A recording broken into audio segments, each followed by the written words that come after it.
the ruling will not go in the favor of Rigathi Gachagua. Because the truth be said, justice is not for the weak. Justice is not for the poor. The might is right.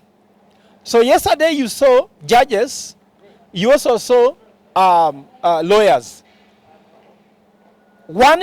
Some lawyers were on Gachagua's pay slip. Some lawyers were on William Ruto's pay slip. Who has more money? William Ruto. Anybody with more money in Kenya will still win, because with power and money, and power corrupts. Absolute power corrupts absolutely. So we are not seeing anything here for Rigathi Gachagua. Unless he can raise more wallet more than William Ruto, there is no end of day here. This is a political process. Political process is not as clean as a legal process. If house levy has been declared to be constitutional, what about Rigathi Gachagua's case? So according to me, it's done and dusted. So as far as I'm concerned, Rigathi Gachagua needs to know that he has been impeached. Improperly impeached, but actually impeached. Just like Kindiki needs to know that he is going to be the deputy president, improperly made the deputy president, but improper. So he's going to be the deputy president, but he's going to be improperly done. Remember, William Ruto became the president improperly. He set up an improper government, improper policies, and everything else. So, but the main point I'm trying to say is that the impeachment has taken place. In Kenya, the referee is Senate and National Assembly. The super referee is William Ruto and Raila Odinga. So when the super referee has decided Gachagua is going home, he is already home.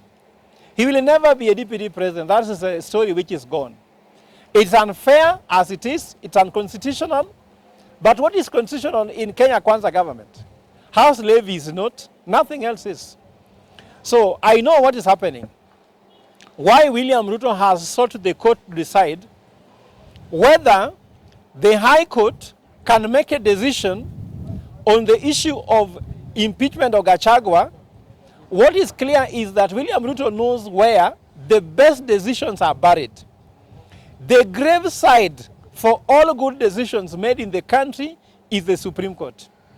All good decisions made in the High Court, Court of Appeal, are buried in the Supreme Court. William Ruto used the Supreme Court to become president. He will use the Supreme Court again to impeach Gachagua. He will use the Supreme Court again to bring in Kindiki as deputy president. Therefore, I can tell you that any time from now, once the decision is made, Rigathi Gachagua will be confirmed to have been impeached, and therefore allowing a chance for Kindiki to be installed as the deputy president. Because I know how the court works. The court does not create its own case. The court makes decision on the case on the table. And the case on the table is whether High Court has jurisdiction to make any decision on the impeachment of Rigathi Gachagua. And if that is confirmed, therefore it will mean simply that the stay-in orders are going to be withdrawn, and therefore all the decisions made before by the court in Kayugoya and the one in Minami Law Court remains null and void, giving room for William Ruto to get his deputy president called Kindiki, whom all Kenyans, if you vote now, will reject. Because he killed the young people during the Gen Z revolution, he killed people during Raila demonstration, and he has been a yes man on the side of Raila all the time. And therefore, this is the main way to do it. What should Kenya do it? Kenyans need to know that William Ruto is an enemy number one for the Kenyan Republic. The Kenya Kwanza administration is enemy number one. They are pushing everything in all cylinders just for them to get more power, get more money. More power, more money. And getting a yes man as deputy will be very important. Remember, the Kenyan constitution, the drafters of the Kenyan constitution were very clear.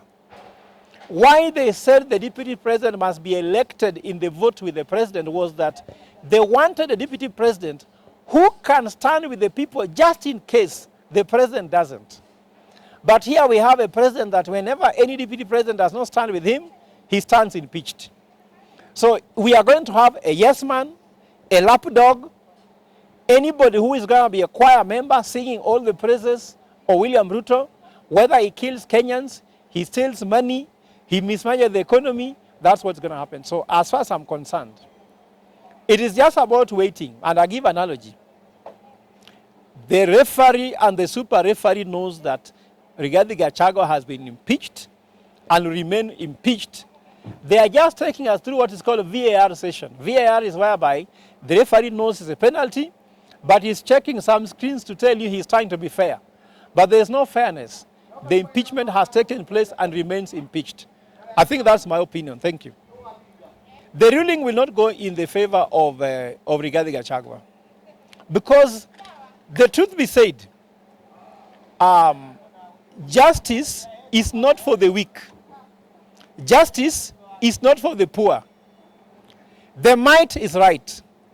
So yesterday you saw judges, you also saw lawyers.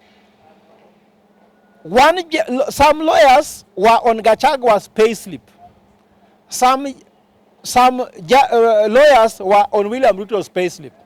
Who has more money? William Ruto. Anybody with more money in Kenya will still win, because with power and money, and power corrupts. Absolute power corrupts absolutely. So we are not seeing anything here for Rigathi Gachagua. Unless he can raise more wallet more than William Ruto, there is no end of day here. This is a political process. Political process is not as clean as a legal process. If house levy has been declared to be constitutional, what about Rigathi Gachagua's case?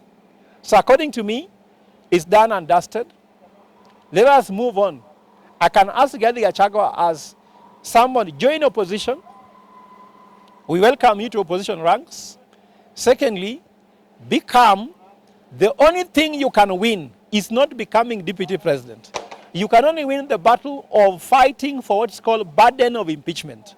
What's burden of impeachment?